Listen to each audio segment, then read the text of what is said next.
profond de nos cœurs. Nous te désirons encore au plus profond de nos cœurs. Et ce matin, Seigneur, nous voulons une fois de plus t'expérimenter. Ce matin, Seigneur, nous voulons une fois de plus te voir agir. Ce matin, Seigneur, nous voulons une fois de plus te voir répondre aux questions de plusieurs. Ce matin, Seigneur, nous voulons une fois de plus te voir donner solution à nos problèmes. Voilà pourquoi, Jésus, nous te désirons plus. Est-ce que quelqu'un peut acclamer celui qui est assis sur le trône? Les dieux tout-puissants, les dieux que tu désires ce matin, est-ce que tu peux pousser des cris de joie pour la gloire de ton seul? Oh, Rabba Chandele Bosaya. Alléluia. Alléluia.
Pour moi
que nous, qui vit en moi, en moi.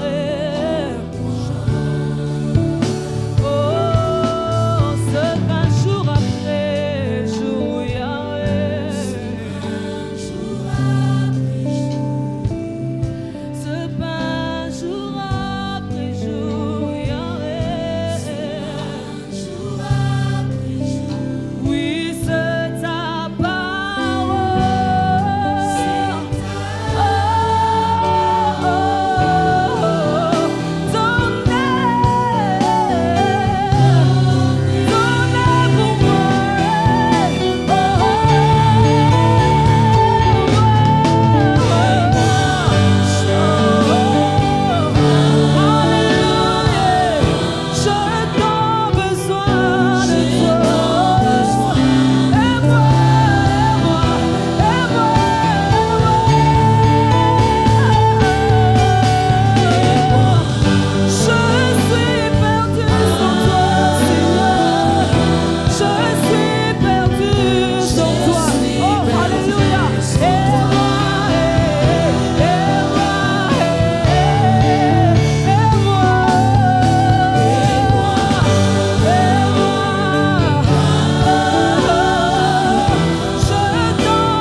suis rien sans toi. Je ne peux rien, je ne peux rien. Je ne suis rien, je ne suis rien. Je ne peux rien, je ne suis rien. Je ne suis rien sans toi. Je ne peux rien, je ne peux rien. Je ne peux rien ce matin, Jésus. Je ne suis rien sans toi, Seigneur. Est-ce que quelqu'un peut dire à Dieu, Seigneur, je ne peux rien sans toi. Dans mon foyer, je ne suis rien sans toi, Seigneur. Dans ma maison, je ne suis rien sans toi, Éternel. Dans mon travail, je ne suis rien sans toi. Voilà pourquoi j'ai besoin de toi ce matin. Dans ma vie, j'ai besoin de toi. Est-ce que quelqu'un peut parler à son Dieu? Dis-lui, Jésus, j'ai besoin de toi.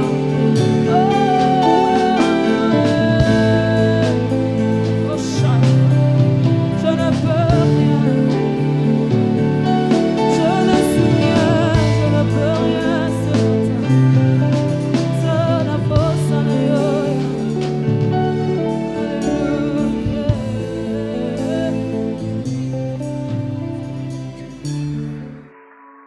Alléluia.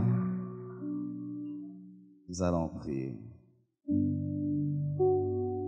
Éternel, merci pour ce temps que tu nous donnes. Merci pour le privilège que tu nous donnes d'être dans ta présence.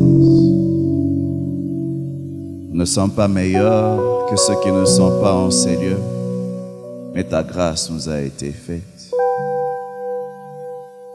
Ta présence est un lieu de transformation. Nous sommes venus en ces lieux pour être transformés ici.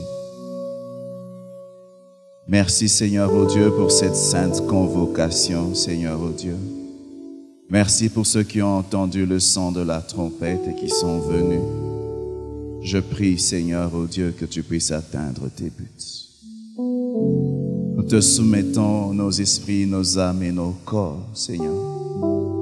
Donne-nous une oreille qui écoute comme celle d'un disciple. Nous voulons écouter pour appliquer. Nous voulons écouter pour être transformés, Seigneur. Merci d'avoir choisi d'utiliser cet instrument que je suis, afin d'être la bouche par laquelle tu parles à ton peuple. Tu donnes à ton serviteur d'être fidèle dans la proclamation de ta parole. Merci, Seigneur. C'est au nom de Jésus que nous prions ainsi. Amen. Amen.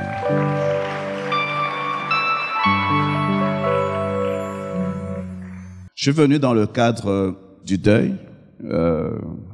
La femme de notre feu, pasteur Verneau, elle est décédée et nous sommes venus pour l'enterrement. Lorsque mon pasteur était décédé, j'étais pas ici. Alors j'en ai profité pour aller voir sa tombe. Et ça a été un moment de beaucoup de réflexion. J'ai fait, je crois, 10 minutes là, en train de regarder. Il y a eu beaucoup de réflexions qui passent, et qui passent. Sur sa tombe, il est écrit « J'ai combattu le bon combat. J'ai achevé la course. J'ai gardé la foi. Désormais, la couronne de justice m'est réservée. » Je me suis rendu compte qu'on n'emporte rien quand on va de l'autre côté. La chose qu'on emporte, c'est notre foi et les œuvres qui nous précèdent. Travaillons pour là où nous allons passer l'éternité. Il faut que tes œuvres te précèdent, parce que rien ne va te suivre. Il faut que tes œuvres travaillent pour l'éternité. Alors qu'on m'a demandé de parler durant cette session où nous sommes en train de parler des signes de temps de la fin, le Seigneur a déposé dans mon cœur de parler d'un thème particulier. Je veux parler du reste. Le reste fidèle. Alléluia. Si vous avez vos Bibles, j'aimerais que vous puissiez les ouvrir dans le livre de 2 Timothée 3, à partir de 1 jusqu'à 5. Et puis nous lirons dans Luc 17, à partir de 26 jusqu'à 27. Je vais aller même jusqu'à 30. et puis nous allons finir par Luc 13, 23 à 25. Je lis au nom du Seigneur. Sache que dans les derniers jours, il y aura des temps difficiles. Car les hommes seront égoïstes, amis de l'argent, fanfarons, hautains, blasphémateurs, rebelles à leurs parents, ingrats, irréligieux, insensibles, déloyaux, calomniateurs, intempérants, cruels, ennemis des gens de bien, traîtres, emportés, enflés d'orgueil, aimant le plaisir plus que Dieu, ayant l'apparence de la piété, mais régnant ce qui en fait la force. Éloigne-toi de ces hommes-là. Quand nous allons dans Luc 17 à partir de 26, la Bible dit, « Ce qui arriva du temps de Noé arrivera de même au jour du Fils de l'homme. Les hommes mangeaient, buvaient, se mariaient, mariaient leurs enfants, jusqu'au jour où Noé entra dans l'arche, le déluge vint, et les fit tous périr. Ce qui arriva du temps de Lot arrivera pareillement. Les hommes mangeaient, buvaient, achetaient, vendaient, plantaient, bâtissaient. Mais le jour où Lot sortit de Sodome, une pluie de feu et de soufre tomba du ciel et les fit tous périr. Il en sera de même le jour où le Fils de l'homme paraîtra. Luc 13 à partir de 23. Quelqu'un lui dit, « Seigneur, n'y a-t-il que peu de gens qui soient sauvés? » Il leur répondit, « Efforcez-vous d'entrer par la porte étroite. Efforcez-vous d'entrer par la porte étroite.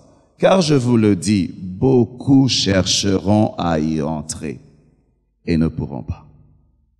Quand le maître de la maison se sera levé et aura fermé la porte, et que vous étant dehors, vous commencerez à frapper à la porte en disant, « Seigneur, Seigneur, ouvre-nous. » Il vous répondra, « Je ne sais d'où vous êtes. » Vous pouvez vous rasseoir. La Bible dit, dans les derniers jours, il y aura des temps difficiles. Lorsqu'on parle des derniers jours, nous parlons des derniers jours par rapport à cette terre. Et pour nous, Église, nous parlons des derniers jours par rapport à l'enlèvement de l'Église. Et si nous pouvons regarder les signes du temps de la fin, on ne parle même plus des derniers jours, on parle de la dernière heure. Parce que le Seigneur n'est plus très loin. Alléluia. La plupart des signes qui ont été prédits par rapport à son retour se sont déjà accomplis. Mais la Bible désigne, elle dit que dans les derniers jours, il y aura des temps difficiles. Les choses seront de plus en plus difficiles, spécialement pour ceux qui chercheront à vivre pieusement en Christ. Pour les gens qui veulent se compromettre, pour les gens qui veulent vivre n'importe comment, ils ne vont pas sentir pleinement les temps difficiles. Ces temps seront plus difficiles pour ceux qui veulent marcher avec Dieu, pour ceux qui veulent plaire à Dieu, parce que le diable va de plus en plus contrôler ce système. Le diable sait qu'il lui reste très peu de temps. L'une des caractéristiques des derniers jours, c'est que le diable sait qu'il lui reste peu de temps. Et parce qu'il lui reste peu de temps, il est en train d'accélérer. Il est en train d'accélérer. Il y a des stratégies qu'il est en train de faire sortir. Pour ceux qui ont des parents, je ne sais pas si vous réalisez ce que le diable fait avec nos enfants. Est-ce que vous regardez les dessins animés de nos enfants? Est-ce que vous savez que nos enfants, on les prépare à l'homosexualité à travers les dessins animés? C'est comme si le diable est en train de travailler, mais par moments, l'Église ne comprend pas les choses qui se passent. Alléluia. Le diable va utiliser les médias, il va utiliser Internet, il va chercher à contrôler parce que alors que nous attendons le retour du Seigneur, le monde est en train de se préparer au règne de l'Antichrist. Les temps seront difficiles. Ce sera des temps de séduction. Mais Dieu va utiliser les temps de séduction pour faire la sélection. Alléluia. Comprends cela. Ne te concentre pas seulement sur la séduction. Ne te concentre pas seulement sur les mauvaises choses que le diable fait. Dieu va utiliser cela en train de faire la sélection. Parce que l'enlèvement concernera le reste fidèle. Et lorsque nous passons par le feu, nous passons par les tentations, nous passons par les challenges auxquels le diable nous soumet, il croit qu'il est en train de nous détruire, il croit qu'il nous affaiblit, mais Dieu est en train de faire une sélection. Alléluia. Il fait une sélection. Lorsque nous parlons du reste, qu'est-ce que nous entendons par le reste? Le reste, c'est les personnes qui gardent la foi malgré les circonstances. Ils gardent la foi malgré les challenges, quelles que soient les épreuves qui viennent, quels que soient les problèmes qui viennent, quelles que soient les bénédictions qui viennent. Il dit, je garde la foi. Alléluia. Il dit, non, non, lorsque je me check, je garde la foi. Il fait partie du reste. Le reste, c'est celui qui, la Bible dit que celui qui va vaincre recevra la récompense. Le reste, c'est celui qui est en train de vaincre. Alléluia. Le ciel, ce n'est pas un endroit pour les gens qui sont en train de perdre. Il faut vaincre. À celui qui vaincra. Non pas à celui qui perdra. À celui qui vaincra, je donnerai. À celui qui vaincra, je donnerai. Ça veut dire quoi? Le reste, c'est un homme qui a combattu. Il est passé par des combats, mais il est toujours debout. Alléluia. Il dit, le diable, tu m'as frappé, tu m'as touché. Peut-être que tu as touché à mes biens, peut-être que tu as touché à ma famille, mais je suis debout. Je continue à être debout. Je parle à quelqu'un aujourd'hui, mais peut-être que le diable t'a donné un coup. Tu es tombé. Relève-toi et regarde le diable dans les yeux. Dis, je suis debout. Je veux continuer le combat. Tu peux perdre une bataille, ça nous arrive à tous. Mais j'aimerais nous dire une chose, ce n'est pas parce que tu as perdu une bataille que tu as perdu le combat. Relève-toi, relève-toi. Le christianisme, ce n'est pas une vie qu'on vit couché, il faut se lever. Tu tombes, tu te relèves. Il te regarde, il dit non, je fais partie des restes. Moi, quand je tombe, je me relève. Pourquoi? Je veux marcher, courir dans ma destinée. Je suis debout, malgré les vents qui m'ont frappé, malgré les tempêtes qui m'ont frappé, je suis debout. C'est ça le reste. Le reste, ce sont les personnes qui restent éveillées. Vous savez, lorsque nous décrivons le temps de la fin, c'est un temps où le diable est en train d'envahir le monde avec le ténèbre. Vous savez, rester éveillé pendant le jour, c'est facile, c'est normal. Mais rester éveillé pendant la nuit, ce n'est pas évident. Ça veut dire quoi? Le reste, ce sont les gens qui restent éveillés, malgré que le diable cherche à les faire dormir.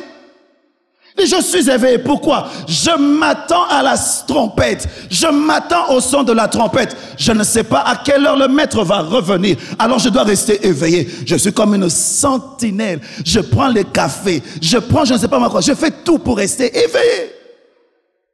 Je veux faire partie du reste. Vous savez, n'oubliez pas une chose. Au temps d'Israël, lorsque Dieu a pris Israël de l'Égypte, ils étaient à peu près à plus de 3 millions à peu près. Vous savez que parmi eux tous, c'est seulement 2 qui sont entrés dans la terre promise. Des fois, nous croyons que ce sont les blagues. Le peuple d'Israël a péri dans le désert. Seulement Josué et Caleb. Est-ce que vous me comprenez? Si aujourd'hui pour nous, Canaan, c'est le ciel, c'est là où nous partons. Tous ont été sauvés. Est-ce que vous me comprenez? Ils ont été tirés de l'Égypte, qui est le symbole du monde. Ils ont commencé leur marche avec Dieu dans le désert. Il y a eu des challenges, il y a eu des épreuves pendant à peu près 11 mois. Mais lorsqu'il fallait entrer dans la terre promise, seuls Josué et Caleb étaient prêts. Seul Josué, dans une génération, tous ont péri. Le reste, Josué et Caleb. Je prie Dieu que tu puisses être Josué et Caleb. Je prie Dieu que tu puisses être Josué et Caleb. Ce n'est pas une affaire de groupe, c'est une affaire individuelle. Souvenez-vous une chose. Au temps de Noé, c'était le monde entier. Quand Dieu a envoyé le déluge pour détruire les hommes, seulement 8 personnes ont été sauvées. Il y a même des animaux qui ont pu être sauvés, mais les hommes n'ont pas été sauvés. Seulement 8 personnes. Le reste, les gens qui étaient debout, seulement 8 personnes. Lorsque Israël a commencé à vivre dans la corruption, dans l'idolâtrie, il y a seulement dans 1 Roi 19, 18, le Seigneur dit, mais je laisserai en Israël 7000 hommes, tous ceux qui n'ont point fléchi les genoux devant Baal et dont la bouche ne l'a pas baisé. J'ai 7000 personnes qui ne se sont pas compromis. Il y en a même qu'on cachait, on les cachait, on leur nourrissait avec du pain, de l'eau, mais ils ne voulaient pas fléchir. Parmi les prophètes que Dieu a utilisés au temps d'Israël, lorsqu'ils se sont éloignés de Dieu, c'était parmi ces restes. Les restes, c'est l'armée spéciale de Dieu dans les temps de la fin. Le reste, c'est l'armée puissante de Dieu. Les gens que Dieu va utiliser puissamment dans les derniers jours, ça sera le reste, parce que nous avons une promesse de la pluie de l'arrière-saison. Ça ne sera pas comme à la Pentecôte, ça sera sur le reste fidèle. Des personnes qui sont prêtes à faire la différence. Des personnes qui vont amener un réveil parce qu'ils tiennent à leur Dieu et à leur foi. Au temps de Sodome et Gomorrhe, Dieu n'a pu sauver que Lot et ses 2 filles. Comprends cela. Il y a toujours la notion du reste dans l'Ancien Testament et puis dans les réalités de ces jours. Je prie que nous puissions faire partie du reste. Faisons partie de la race de Daniel et de ses amis qui sont prêts à s'attacher à Dieu à n'importe quel prix. Daniel a pu faire la différence dans son temps parce que le niveau de sa foi avait atteint un niveau où il était prêt à perdre tout. Vous savez, un christianisme qui peut changer le monde, c'est le christianisme dont la personne qui croit en Christ est prête à donner sa vie pour sa foi. La force du chrétien, ce n'est pas notre nombre. C'est la qualité de notre foi. Les disciples n'étaient pas nombreux, mais ils ont bougé le monde. Pourquoi? Ils étaient prêts à mourir pour leur foi. Jésus a donné sa vie pour nous afin de prendre notre vie. Il y a un échange. À la croix, il meurt. Mais toi, maintenant, il prend ta vie. Lorsqu'un homme donne sa vie au Seigneur, Jésus prend ta vie. Tu dois vivre pour lui. Il est mort afin que toi, tu meurs à toi-même et qu'il vive à travers toi. C'est cette église qui peut faire la différence. Elle n'a pas peur. Daniel n'avait pas le Saint-Esprit en lui, mais était prêt à aller dans la fosse au lion à cause de sa foi. Ses amis étaient prêts à être brûlés à cause ils ont refusé de fléchir. Seigneur, élève la qualité. Élève la qualité. Élève la qualité de ton peuple. Travaille, non pas à faire partie des chrétiens, mais à faire partie des restes fidèles. Ou quand Dieu circule sur la terre, il peut dire, est-ce que tu as remarqué mon serviteur Job? Mais il y a beaucoup de gens qui t'adorent, ils disent, non, Job, il est différent. Ou Dieu regarde, il dit, oh, il y a quelque chose de spécial. Il y a un témoignage de Dieu sur toi. Lorsque même le Seigneur parle, il dit, alors que ils étaient en train de prier, lorsque vous lisez dans la parole, il dit, même si Noé et Job étaient dans cette nation, ils sauveraient leur âme à cause de leur justice. Dieu parle de la justice d'un homme. À un moment, il dit, même si Samuel et Moïse priaient, il y a des hommes qui ont marqué Dieu. Ils l'ont marqué. Ils sont différents. Ils sortent de la mêlée. La Bible dit, ce qui arriva du temps de Noé arrivera de même à l'avènement du Fils de l'homme. Au temps de Noé, il y avait, vous savez, un jour, je parlais à un ami. Je lui dis, les humains, ils sont méchants, hein. Vraiment, tu vois même de la méchanceté parmi les chrétiens, ce qui n'est pas normal. Il me dit, tu es étonné. Même Dieu lui-même qui avait créé l'homme, dans Genèse 6, les niveaux de méchanceté étaient tellement forts. Dieu a regretté. Il dit, non, c'est pas possible. Comment le cœur de l'homme peut être continuellement tourné vers le mal? Et puis Dieu en a eu marre, il dit, je veux détruire. Les mêmes causes produisent les mêmes effets. Au temps de Noé, les gens vivaient dans la violence, ils vivaient dans le désordre. C'est le temps où les anges, les démons, les anges sont descendus sur cette terre. Ils ont commencé à avoir des enfants avec les filles. Et il y a eu des géants qui étaient des stars dans l'Antiquité. Il y avait la violence, la corruption parmi les gens. Alors que Dieu en avait marre, il dit je veux détruire. Dieu ne traite jamais l'injuste et les justes de la même manière. Lorsque le Dieu a regardé la terre, il dit je veux les détruire. Mais Dieu a trouvé Noé. Alléluia. Il a trouvé Noé. Il était différent dans sa génération. Comment être différent dans une génération qui vit dans la corruption? Seigneur, faites de nous la génération de Noé. Noé était un homme qui avait entendu Dieu lui parler. Dieu lui dit, je veux détruire la terre par les eaux. Noé s'est préparé. C'est comme aujourd'hui. Nous savons que l'enlèvement vient, mais nous sommes encore là. Il faut se préparer. Pendant 100 ans de sa vie, Noé a commencé à construire l'arche. Il a investi son argent en fonction de ce que Dieu lui avait dit. Quand les autres bâtissaient des maisons, lui bâtissait l'arche. Quand les autres construisaient des maisons, lui construisait l'arche. Pourquoi? Il savait que toutes les maisons qu'il construit vont être détruites. Il faut se concentrer sur l'arche. Je dis, il faut se concentrer sur l'arche. Aujourd'hui, l'Église dit, Jésus revient. Mais est-ce qu'on se concentre sur l'Église? Est-ce qu'on se concentre sur l'évangélisation? Est-ce qu'on pousse l'œuvre de Dieu à aller de l'avant? Chacun est concentré dans sa propre vie, mais on dit Jésus revient. Mais quand on regarde ta vie, on n'a pas l'impression qu'il revient. Noé, on l'appelle un prédicateur de la justice. Mais sa prédication, ce n'était pas seulement les paroles. Sa vie était une prédication. Sa vie était une prédication. Aujourd'hui, nous disons, vous savez, lorsque vous voyez un ambassadeur des États-Unis au Congo, il ne va pas avoir beaucoup de bien au Congo. Vous savez ça? Parce qu'il sait qu'il va partir. Imaginez s'il commence à acheter des immeubles partout. On dit, ambassadeur, tu as des projets pour rester? Mais quand tu vas aux États-Unis, tu vas le voir investir. Pourquoi? Il dit, non, je suis là-bas pour travailler, je veux revenir. Mais toi, est-ce que tu construis au ciel, là où tu vas passer l'éternité? L'Église aujourd'hui devient de plus en plus concentrée sur la terre. On oublie que tout ce qu'on bâtit sur la terre va rester. Mais ce qu'on bâtit là-bas, ça nous précède. Vivons comme des gens qui croient à leur message. Cessons de parler beaucoup, vivons beaucoup. Vivons beaucoup. Tu dis que tu es un pèlerin sur la terre. Tu dis que tu es un passager sur la terre. Vis comme un passager. Investi dans le royaume de Dieu. Investi dans le salut des âmes. Investi dans la mission. Deviens le message. Noé a marché avec Dieu.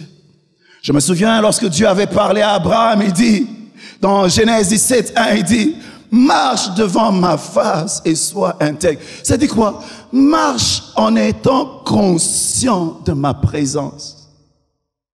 Vis en étant conscient de la présence de Dieu.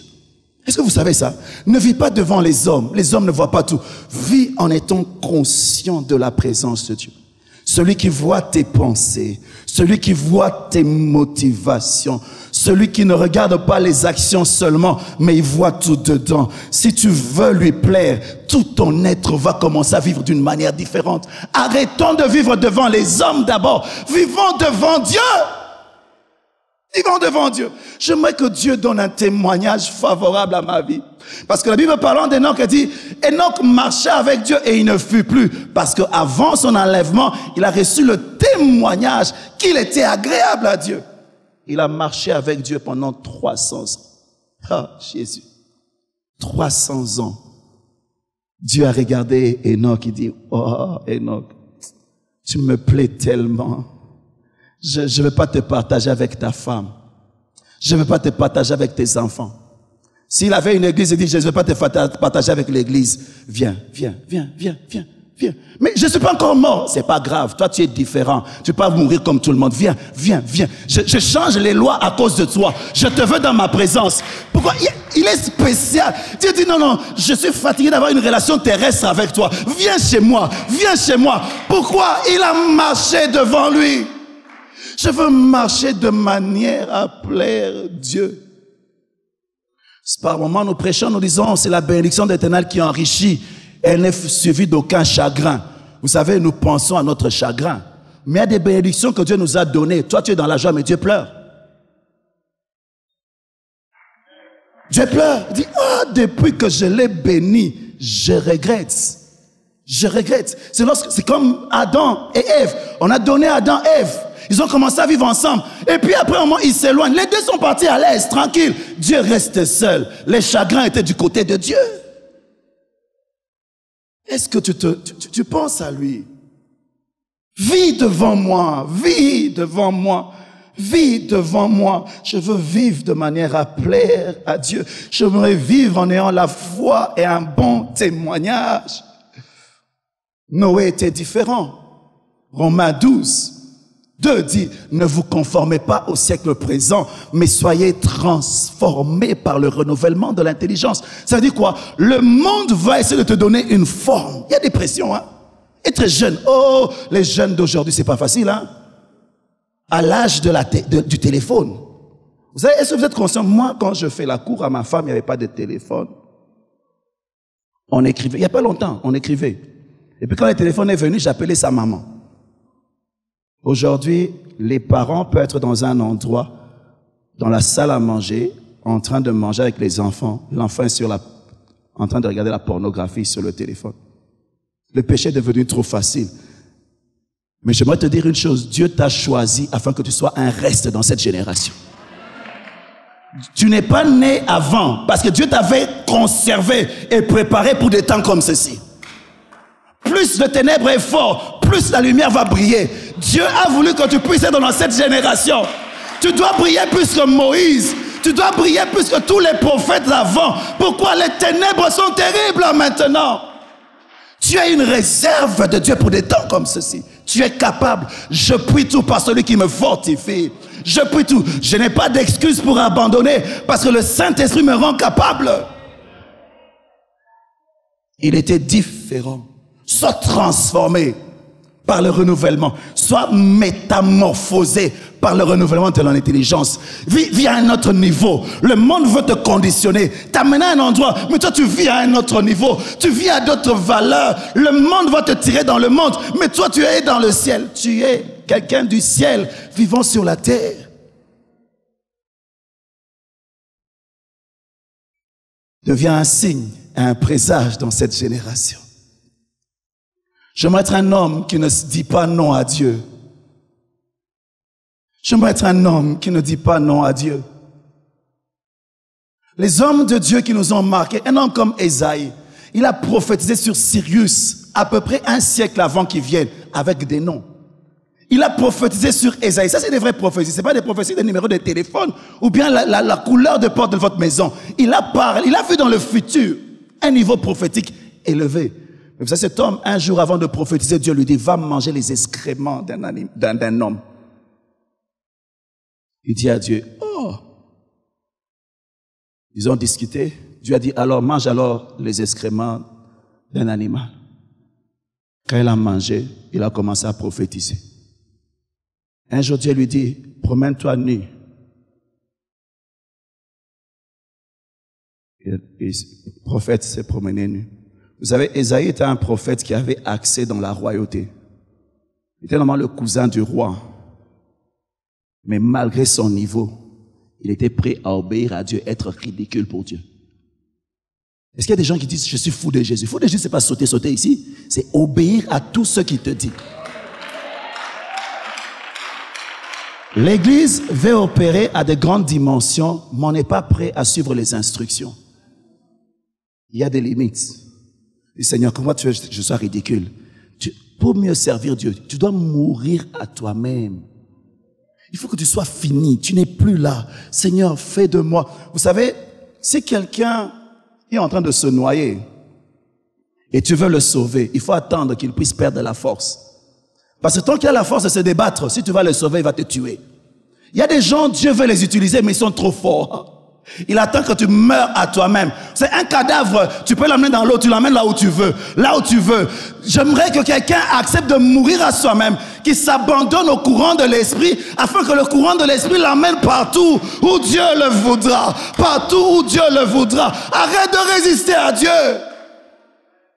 Si tu veux être un signe dans cette génération, si tu veux être spécial dans cette génération, ne dis pas non à Dieu. Le prophète Ézéchiel, Dieu lui dit, tu vas perdre ta femme, mais ne pleure pas. Pourquoi? Ta vie doit être un message. Je dis, oh.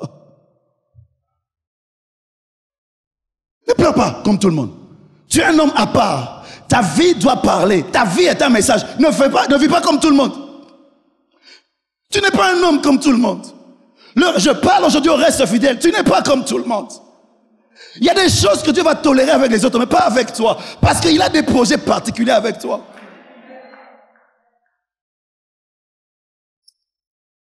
Noé, c'est une vie de solitude. Mon pasteur avait l'habitude de dire qu'une personne avec Dieu, c'est la majorité. Je ne vais pas là où il y a le plus de gens. Je ne veux pas là où c'est populaire. Je vais là où Dieu va. Avant d'aller dans une direction, je dis, Seigneur, tu es où? Il dit, je suis à gauche, je vais à gauche. Mais tout le monde va à droite. Je dis, non, moi je ne suis pas. Je suis une brebis. J'entends la voix du Seigneur et je le suis. Là où il est, là où je veux être. Sa présence me rassure. C'est là où je vis. La présence de Dieu, c'est l'environnement dans lequel je m'épanouis. C'est l'environnement dans lequel je suis moi. Je préfère être seul, mais avec Dieu.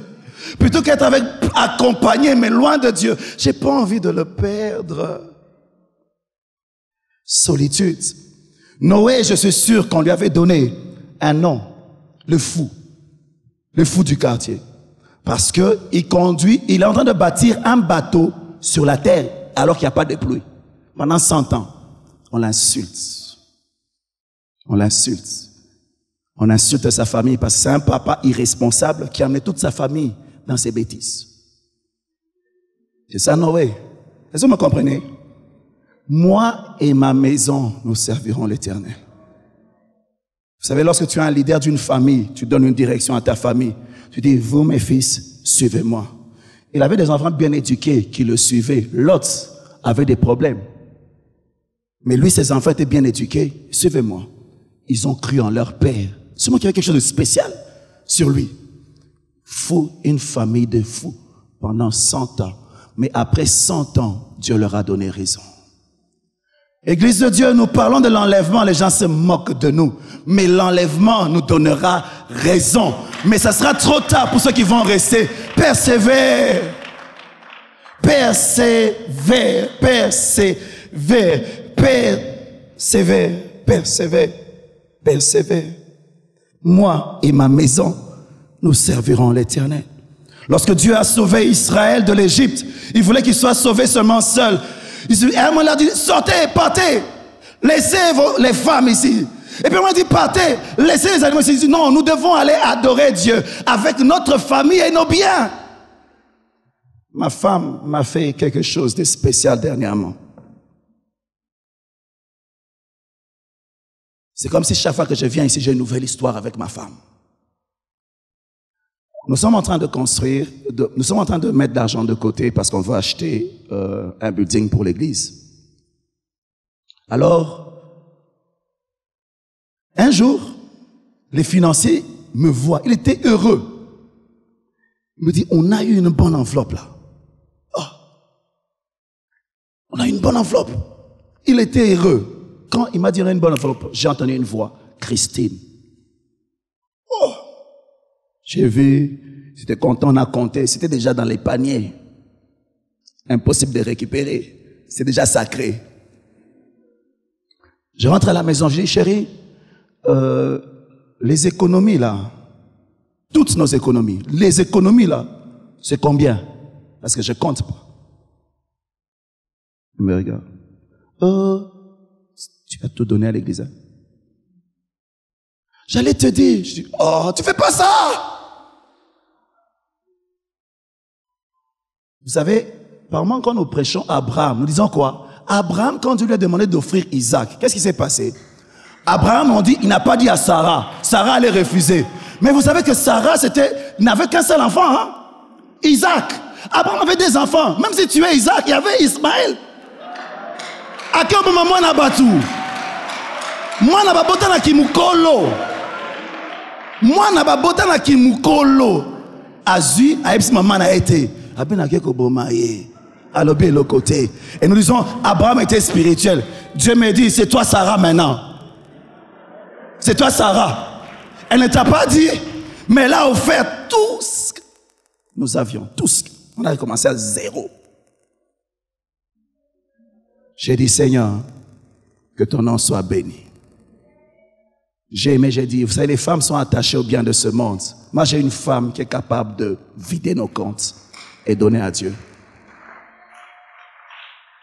Elle croit en Dieu. Vraiment, nous parlons beaucoup, nous croyons à l'œuvre de Dieu. Mais vous savez, lorsque le réveil a commencé dans l'église, les gens vendaient leur propriété et l'amenaient au pied des apôtres pour que l'œuvre avance. Le réveil, ce n'est pas seulement dans la bouche en sautant, non. Lorsque le réveil touche le peuple, l'attachement au matériel tombe, on a un attachement aux choses d'en haut. Et comment on le manifeste? En donnant pour le royaume. Nous voulons un réveil spirituel. Manifestons un réveil par rapport à l'argent. Parce que notre cœur est là-bas. On est capable de se détacher. Tu donnes pour l'œuvre. Tu donnes pour la mission. Pourquoi? Tu sais que tu as investi là où tu vas passer l'éternité. Solitude. Solitude. Quand Dieu lui a parlé, il a pris Dieu au sérieux. Un homme qui prend au sérieux la parole de Dieu se prépare. Ta préparation montre aussi tu prends au sérieux les paroles de Dieu. Il a bâti l'arc. Il a investi dans les choses de Dieu. Je veux dire, ce qui se passa au temps de Lot va aussi arriver avant l'avènement du Seigneur.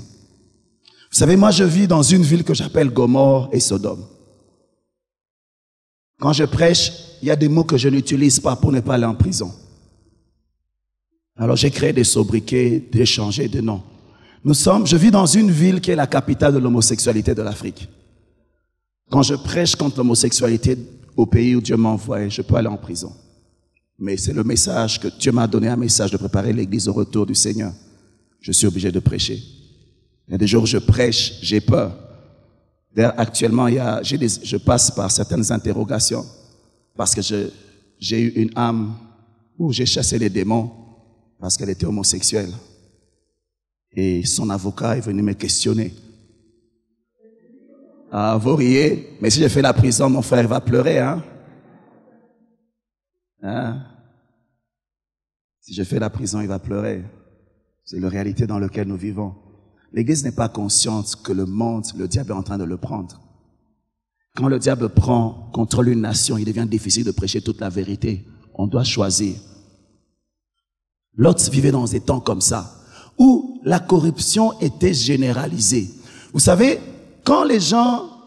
Il a eu des invités qui sont venus, qui étaient dans les corps d'hommes. Toute la ville est venue à sa porte. Ils lui ont dit, donne-nous les gens qui sont venus afin que nous puissions les connaître. Connaître, ça veut dire quoi? Tu as des nouveaux venus chez toi, les voisins viennent, ils disent, nous voulons coucher avec eux. Quel niveau? Vous imaginez? Ils disent, non, donne-nous les voisins. Et puis il dit, non, j'ai des filles qui sont vierges. Coucher avec eux, ils disent, on ne veut pas les filles, on veut les hommes. Et puis on dit, du vieux jusqu'au plus jeune. C'était une perversion nationale. Ils vivaient dans une société comme ça. Les amis, nous, là où on vit, les gens se baladent nus. Il y a des plages des nudistes. Les hommes et les hommes, ils s'embrassent devant vous, là, devant vous. Vous allez faire quoi? La perversion, vous savez, les mêmes causes produisent les mêmes effets. Moi, j'appelle souvent, il y a des démons signes. Il y a des péchés signes qu'on est fait à la fin.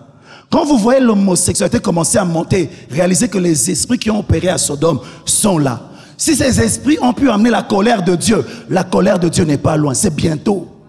C'est bientôt. l'église doit être prête. Maintenant, Lot devait vivre sa foi parmi des gens comme ça. Comment tu vas tenir? Comment tu vas tenir?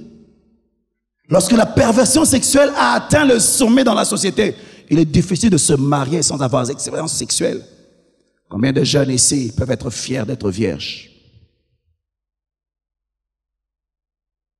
Si je dis frère, témoigne, lève-toi, tu es vierge, lève-toi. J'ai pas dit lève-toi, j'ai dit frère. J'ai pas dit sœur, j'ai dit frère, lève-toi, tu es vierge. Est-ce que tu es fier? Tu as honte, hein? Tu as honte. Pourquoi? À cause des antivaleurs de la société. Il faut être fier. Il y a une sœur dans notre église, ils avaient l'habitude de faire des vœux aux jeunes filles, aux enfants des décodines. Non, je me consacre à Dieu toute ma vie, je veux rester pure jusqu'à mon mariage. Elle dit, chaque année, on vérifiait les vœux. Tout le monde tombait. Tout le monde tombait. Elle est restée seule. Ses amis lui ont dit, tu te prends pour qui? Tu crois que tu es Marie? Tu veux donner naissance à Jésus? Ce n'est pas facile dans cette génération de rester différent. Il y a une perversion sexuelle intense. Faut dire, malgré que les gens tombent à gauche, tombent à droite, par la grâce de Dieu, je fais partie des restes. N'aie pas honte, témoigne. On aura des jours à l'église, témoignage de ma virginité, témoignage de ma chasteté.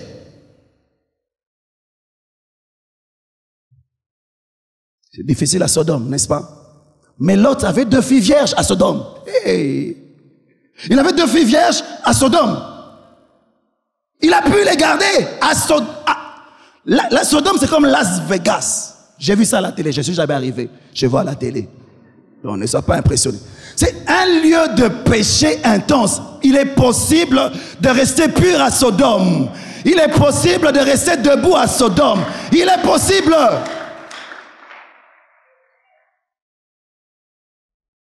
Vous savez, même Abraham s'était trompé. Quand les anges sont venus vers Abraham pour qu'il prie, parce que Dieu voulait épargner Sodome, mais il voulait un intercesseur. Il a prié pour 50 justes, et puis après, il est allé jusqu'à 10. L'autre disait sûrement qu'il y a 10 justes. Dieu est venu, il n'a pas trouvé juste. Vous savez pourquoi est-ce que Abraham croyait qu'il y avait 10 justes? Il a pensé à Lot, sa femme, ses 2 filles vierges, ses 2 filles mariées, et puis ses 2 gendres. Ça fait 10. Mais ça n'a pas marché. Il n'y avait que Lot. Quand les gens sont venus, ils ont trouvé Lot, le seul. Et il y a un commandement pour les gens de Sodome. Qu'est-ce que l'ange lui a dit? Sors! Sors d'ici parce que nous allons détruire. Alléluia. Les mauvaises compagnies corrompent toujours les bonnes mœurs. Dans 2 Corinthiens 6, 17, il dit, c'est pourquoi sortez du milieu d'eux, séparez-vous, dit le Seigneur, ne touchez pas ce qui est impur et je vous accueillerai. Il y a des commandements, il faut sortir d'un certain milieu. Il y a des amitiés à arrêter, il y a des fiançailles à arrêter, il y a des boulots à arrêter. Ton boss, il veut coucher avec toi, il veut coucher avec toi, tu pries, c'est devenu beaucoup. Tu dis, je démissionne. J'avais un ami pasteur, sa femme travaillait pour un boss dans une grande compagnie. L'homme a harcelé la femme du pasteur. Il a dit, mon ami, j'ai dit seulement, j'ai dit à ma femme, viens, Dieu va nous aider. Arrête ce boulot-là. Elle gagnait beaucoup d'argent. Je préfère manquer d'argent, mais vivre dans la sainteté, plutôt que de me corrompre. Il y a certaines pressions, quand c'est trop, tu vas tomber, alléluia. Sors de ce milieu, sors. Pourquoi? Je veux conserver ma foi. Quel que soit le prix. Ce que j'aime dans Lot, ce n'est pas seulement le fait qu'il est sorti, mais c'est son cœur. Dans 2 Pierre 2, 4 à 8, la Bible dit, car si Dieu n'a pas épargné les anges qui ont péché, mais s'il les a précipités dans l'abîme des ténèbres et les réserve pour le jugement, s'il n'a pas épargné l'ancien monde, mais s'il a sauvé Noé, le 8e prédicateur de la justice, lorsqu'il fit venir le déluge sur le monde impie, s'il a condamné à la destruction et réduit en cendres les villes de Sodome et de Gomorrhe, les donnant comme exemple aux impies à venir, S'il a délivré le juste Lot, profondément attristé de la conduite de ces hommes sans frein dans leur dissolution, car ce juste qui habitait au milieu d'eux tourmentait journellement son âme, juste à cause de ce qu'ils voyaient et entendaient de leurs œuvres criminelles. Job, Lot avait un cœur qui pleurait à cause du péché. J'ai parlé de l'homosexualité, vous avez ri, au lieu de pleurer. L'autre, quand il voyait les gens vivre dans le péché, il pleurait, il dit, Seigneur, fais quelque chose. Il n'y a pas de réveil parce que l'Église ne pleure pas sur le péché des humains. On s'est habitué, on fait même des blagues inutiles. On donne même des noms. L'autre, il avait un cœur de quelqu'un qui pouvait voir la main de Dieu. Il n'y a pas de réveil parce que l'Église n'a pas un cœur pour le réveil. Pourquoi? Elle ne pleure pas sur le péché de sa société. On doit dire, Seigneur, il y a trop de corruption dans ce pays. Il y a trop de vol. Tu pleures, tu vas en jeûne et prière, non pas pour avoir une maison ou voyager, mais seulement en train de pleurer. Dis, Seigneur, que ton esprit agisse dans cette nation. Tourne les cœurs des gens vers toi. Je t'en prie. L'Église ne pleure plus sur le péché. On ne pleure pas. On est habitué. C'est pour ça qu'on ne prêche même pas l'évangile aux païens. Pourquoi? Tu es habitué et tu plaisantes. Là, tu avais un cœur. Seigneur, aide-moi à ne pas plaisanter sur le péché, parce que c'est à cause de ces péchés que Jésus est mort à la croix. C'était pas un jeu. Le péché a emmené Jésus en agonie à la mort. Ne plaisante pas avec le péché. Le péché emmènera les gens en enfer. Il faut que tu pleures pour le péché. Seigneur, sauve! Sauve! Si l'Église atteint ce niveau de cœur qui crie, qui pleure, Dieu va répandre son esprit. Un mouvement de réveil va commencer lorsque l'Église sera sur ses genoux. Il pleurait. Il pleurait. Il pleurait. On dit journellement. Il pleurait. Seigneur, ils disent n'importe. Les gens sont grossiers. Ils plaisantent sur le péché. Seigneur, je t'en prie, que ta grâce se manifeste. Sauve. Seigneur, donne-moi un cœur qui pleure sur le péché des hommes. Donne-moi un cœur. Ou je peux m'agenouiller, je commence à pleurer. On me dit, pourquoi tu pleures? Je dis, les hommes pêchent trop. Seigneur, que ta grâce se manifeste. On dit, il était tourmenté. C'est les tourments. Tu dors pas. Tu sursautes dans la nuit, ton mari te dit, pourquoi tu sursautes? Non, les gens pêchent trop. Tu as un cauchemar, les gens pêchent trop. Que Dieu nous emmène là. Je prie que Dieu nous emmène là. Lorsque l'Église va être là, à genoux là, le feu va descendre. Le feu d'en haut va se manifester. Il va se manifester. Ne serons pas comme la femme de Lot. Elle sort de Sodome, mais son cœur reste à Sodome. Beaucoup de chrétiens sont ici. Ils ont quitté Sodome, mais ils continuent à envier les païens. Tu envies les voleurs. Tu dis, ah, c'est mon père aussi. Pour avoir une nomination, il va voler comme les autres. Tu envies. La femme de Lot est devenue une statue de sel parce que son corps était sorti de Sodome, mais son cœur était à Sodome. Si tu n'es ni chaud ni bouillant, il va te vomir. Pourquoi? Ces deux filles étaient à Sodome avec ses gendres. Son cœur était là. Ses filles étaient là. Dieu n'a pas fait de pitié. Quand il dit sortez, sortez. Pas de sentiments. Oh, Dieu va me comprendre. Il n'y a pas de compréhension. La Bible dit que nous avons deux chemins et deux portes. Alléluia. Nous devons nous efforcer d'entrer par la porte étroite. La Bible dit que étroite est la porte et resserrée est le chemin. Aller en enfer, c'est facile. Fais seulement ce que tu veux. C'est facile. Tous les chemins mènent en enfer. C'est facile. Tu ne fais rien, tu vas en enfer. Tu fais quelque chose, tu vas en enfer. C'est facile d'aller en enfer. On n'a pas besoin de beaucoup prêcher sur l'enfer parce que c'est facile. C'est naturel d'aller en enfer. Nous y allons. Mais il n'y a qu'un seul chemin pour aller au ciel, c'est Jésus. Il n'y a qu'une seule porte. Il est la porte et il est le chemin. Mais on dit que cette porte, elle est petite. Et le chemin est resserré.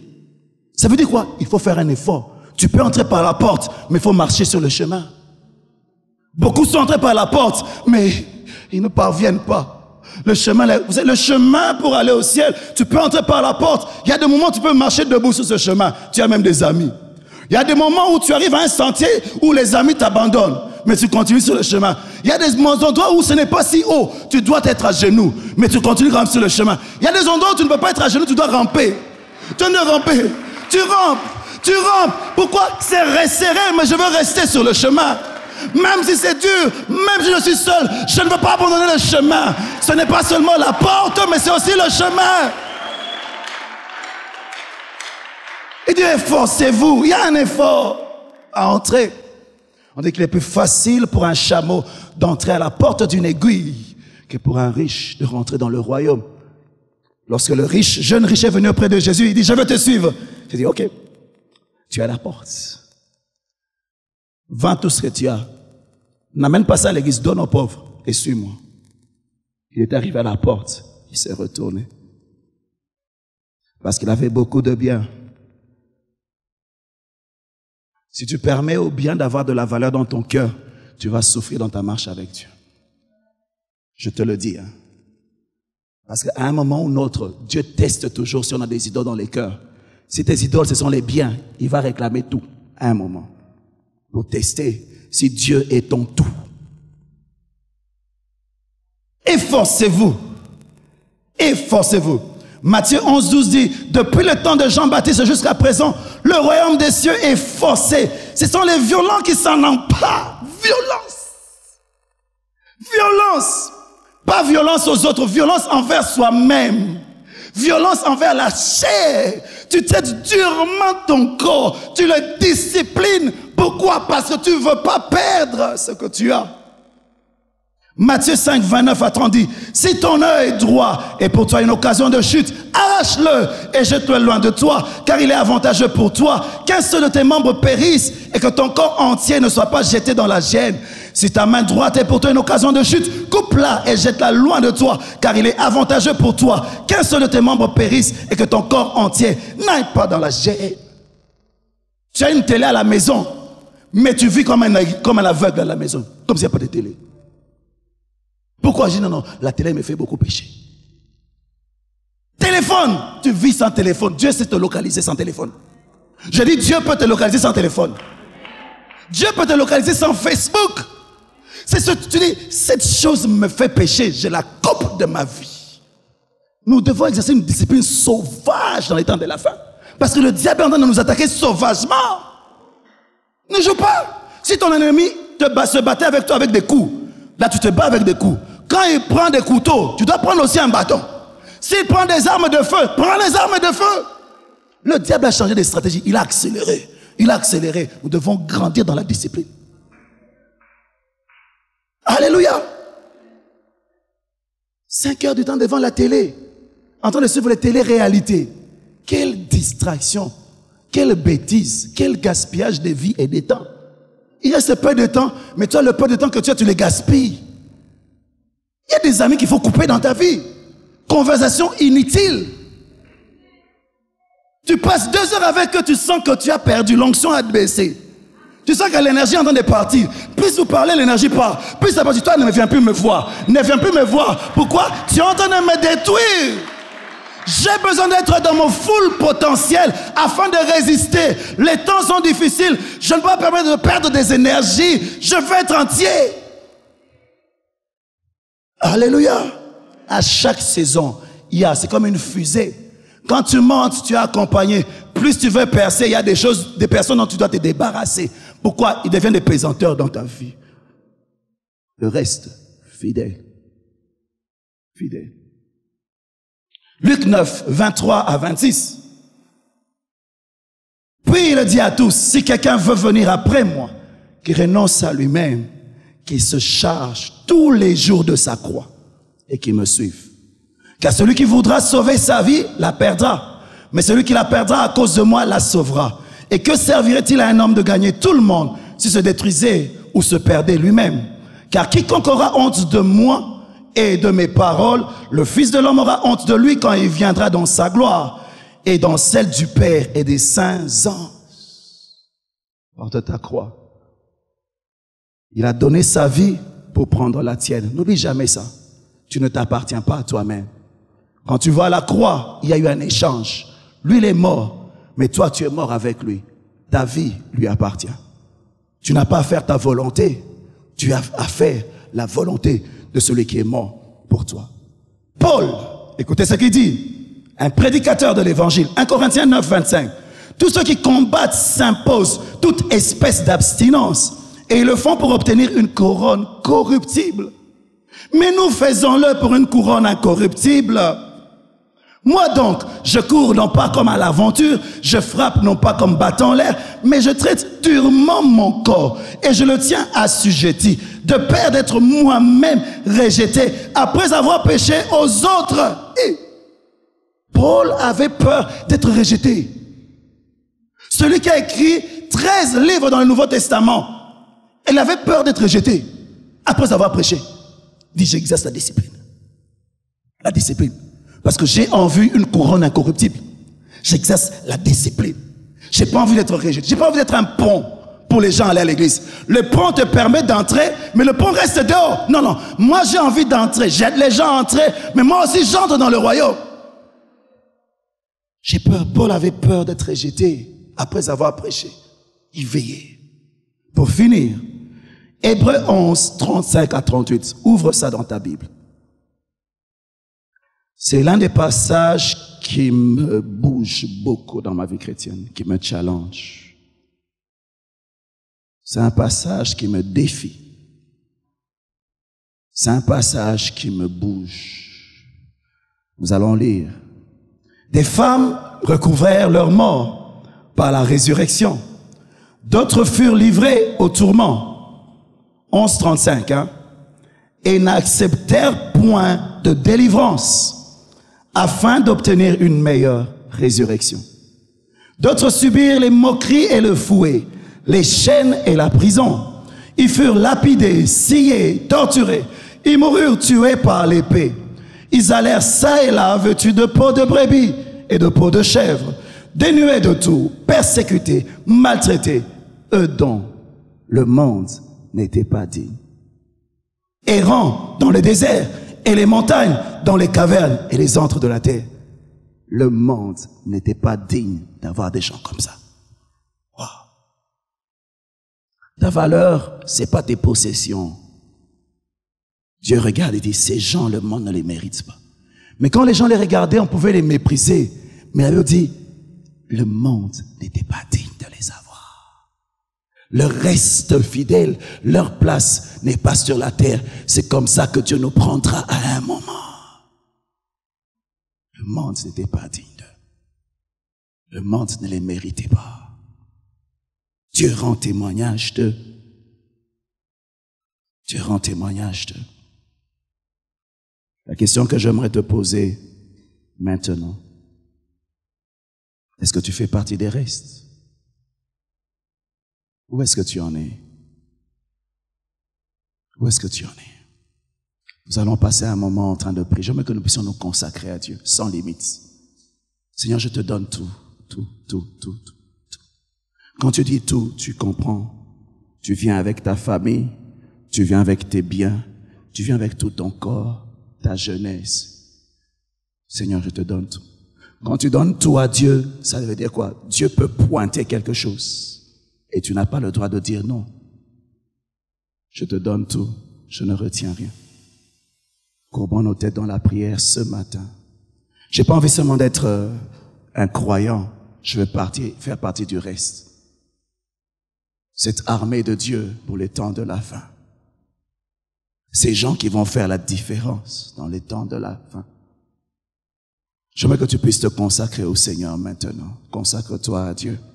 Consacre-toi à Dieu. Consacre-toi à Dieu. Consacre-toi au Seigneur.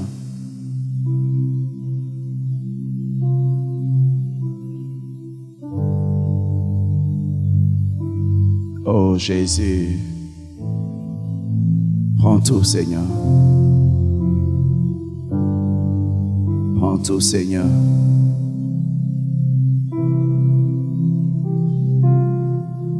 Oh Jésus, Jésus, Jésus, Jésus, Jésus.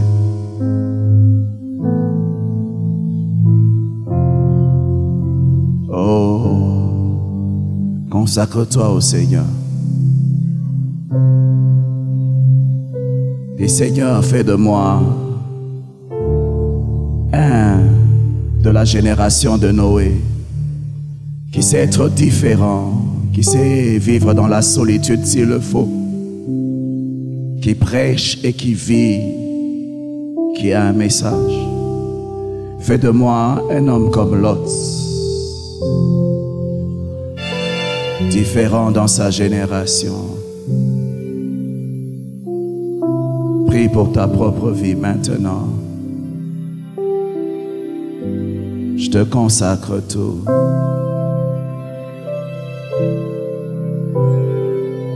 Sois sérieux devant Dieu. Prends tout, prends tout, prends tout, prends tout. Plus tu pries, il va te montrer des choses qu'il réclame dans ta vie. Yes. Prends la position qui manifeste que tu t'humilies devant Dieu, que tu te consacres, que tu te donnes.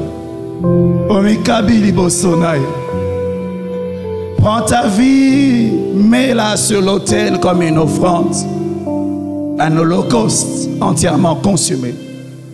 Que ta vie soit un parfum qui lui plaît. Hey, Jésus, prends tout. Donne-moi le cœur de l'os qui pleure. Pardonne-moi. Pardonne-moi, je me suis habitué au péché des autres. J'ai même plaisanté. Tu cherches un homme qui prie à Sodome. Tu cherches un homme qui crie à Sodome. Oh, aide-nous. Hey, Jésus. Qu'un esprit de supplication soit répandu en ces lieux. Un esprit de supplication en ces lieux. Un esprit de supplication en ces lieux. Un esprit de supplication en ces lieux. Un esprit de supplication en ces lieux. Un esprit de supplication. Non pas quelque chose qui vient de la chair, mais de ton esprit. Oh, Jésus. Hey, Jésus. Donne tout, donne tout. Ne retiens rien, ne retiens rien, ne retiens rien. Mon esprit, mon âme, mon corps. Il y a eu un échange. Tu as sacrifié ta vie pour prendre la mienne. Je te donne tout. Je te donne tout. Je te donne tout. Je ne retiens rien. Je ne retiens rien. Prends tout, prends tout.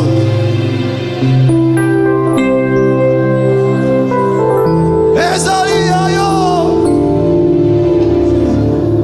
Yo soy ayo. Je te donne tout. Je te donne tout. Je te donne tout. Je te donne tout.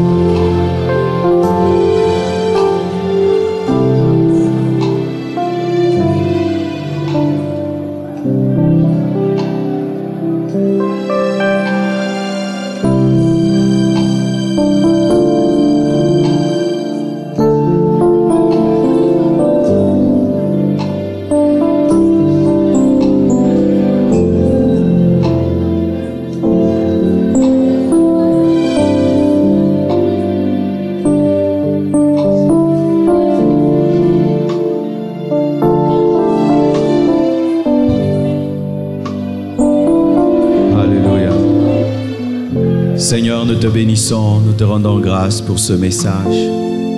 Nous prions que tu nous accordes, Seigneur, la grâce d'être le reste, d'être ton reste, comme Noé. Père, accorde-nous, Seigneur Dieu, d'entrer par la porte étroite et de demeurer dans le chemin étroit. Nous demandons la persévérance, la détermination. Nous prions que tu éloignes de nous, Seigneur, toute compromission. Nous prions que l'œuvre que tu as commencée dans nos vies soit amenée à la perfection. Seigneur, merci pour cette parole. Merci pour ce message. Qu'il soit gravé dans nos cœurs et que l'ennemi ne puisse le voler. Oh Dieu, sois béni, sois glorifié pour tout ce que tu as fait dans nos cœurs.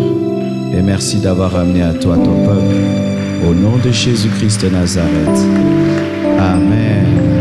Nous acclamons le roi des rois, le Seigneur des seigneurs.